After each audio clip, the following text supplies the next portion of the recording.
안녕하세요. 개발자 팀입니다. 이번 영상에서는 감사 로그와 JPA 오디팅에 대해 이야기해 보겠습니다.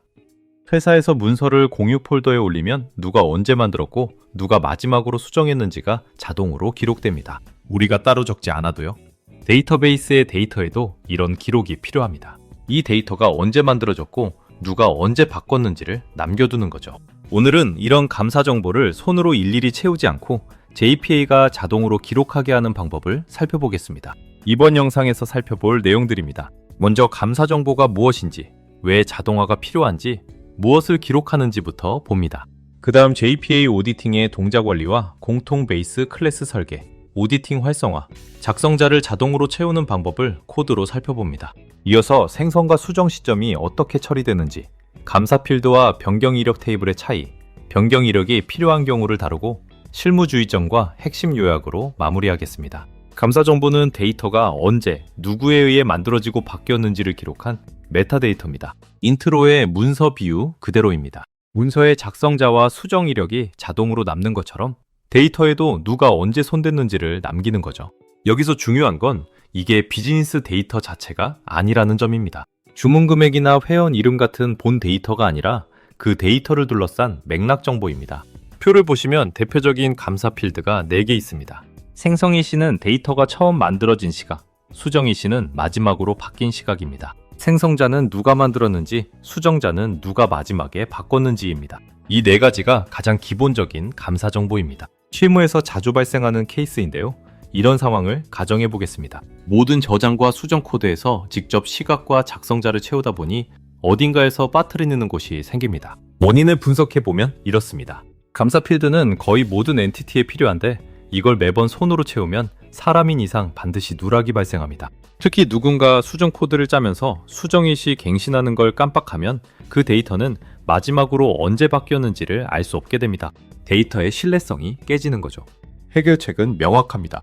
저장과 수정이 일어나는 시점에 프레임워크가 자동으로 감사 필드를 채우게 하는 겁니다. 사람이 챙기는 게 아니라 시스템이 챙기게요. JPA 오디팅이 바로 이 자동화를 표준으로 제공합니다. 무엇을 기록하는지 그림으로 보겠습니다. 화면을 위에서 아래로 따라가 보겠습니다. 생성일 시는 이 데이터가 언제 만들어졌는지를, 수정일 시는 마지막으로 언제 바뀌었는지를 기록합니다. 생성자는 누가 만들었는지를, 수정자는 누가 마지막에 바꿨는지를 기록합니다. 시각 2개와 사람 2개, 이렇게 4가지입니다. 이 4가지만 있어도 데이터의 출처와 변경 흐름을 상당 부분 추적할 수 있습니다.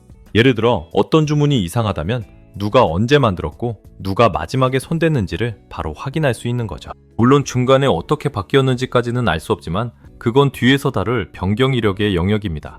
우선 이 4가지가 감사의 기본입니다.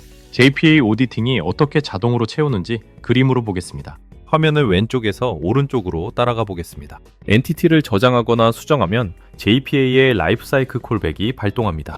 라이프사이클 콜백이란 엔티티가 저장되거나 수정되는 특정 순간에 자동으로 호출되는 일종의 이벤트 지점입니다. 이 콜백이 발동하면 새로 저장하는 경우인지 기존 데이터를 수정하는 경우인지를 구분합니다. 새로 저장이면 생성 일시와 생성자를 채우고 수정이면 수정 일시와 수정자를 갱신합니다. 핵심은 개발자가 직접 이 값들을 넣지 않는다는 겁니다. 영속성 이벤트가 일어나는 순간에 맞춰서 프레임워크가 알아서 처리합니다. 우리는 그저 어떤 필드가 감사 필드인지만 알려주면 됩니다. 이제 코드로 보겠습니다. 감사 필드는 거의 모든 엔티티에 공통으로 들어가니까 부모 클래스 하나에 모아두고 엔티티들이 상속받게 하는 게 좋습니다. 코드를 보시면 베이스타임 NTP라는 추상 클래스에 addCreatedDate가 붙은 생성 일시, lastModifiedDate가 붙은 수정 일시를 넣습니다. 그리고 클래스 위에 2개의 어노테이션이 있습니다.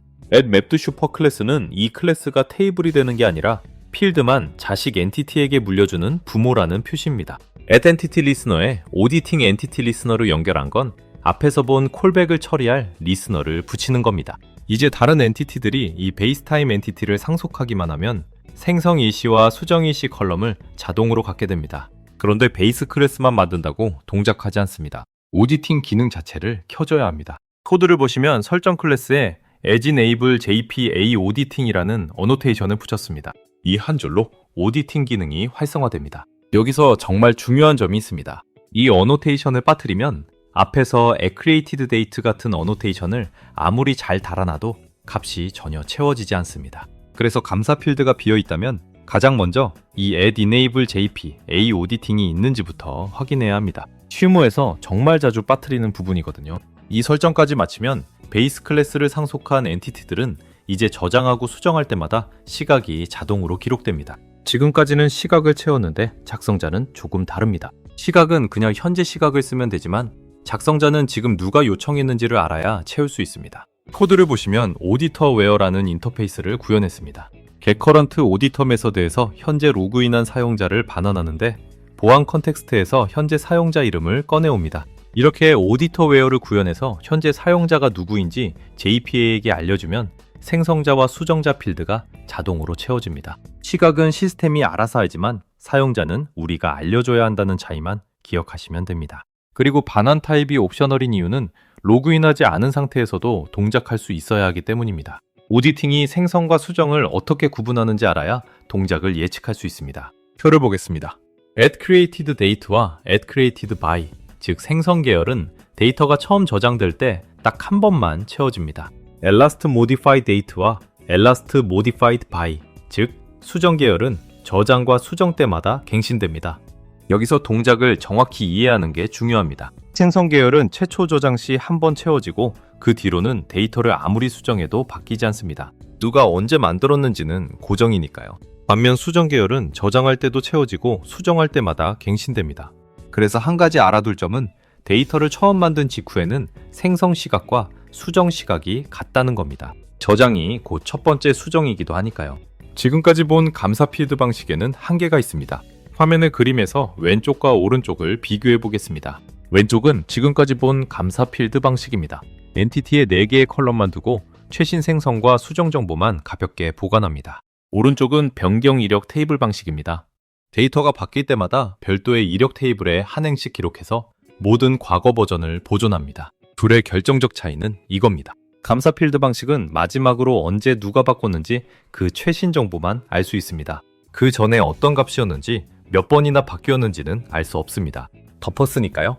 반면 변경 이력 테이블은 모든 변경을 남기니 과거의 모든 값을 추적할 수 있습니다. 대신 데이터가 훨씬 많이 쌓이겠죠? 그럼 언제 변경 이력까지 필요할까요? 누가 언제 바꿨는지를 넘어서 무엇을 어떻게 바꿨는지까지 알아야 할 때입니다. 표의 3가지 방식을 보겠습니다. 첫째, 감사 필드는 최신 생성과 수정 정보만 담는 가장 가벼운 방식입니다. 둘째, 변경 이력 테이블은 변경이 일어날 때마다 한 행씩 직접 기록하는 방식입니다. 셋째, 하이버네이트 엠버스는 엔티티의 변경을 자동으로 이력화해주는 라이브러리입니다. 예를 들어 주문 금액이나 계약 조건처럼 과거에 어떤 값이었는지 자체가 중요한 데이터라면 감사 필드만으로는 부족합니다. 마지막 값만 남으니까요.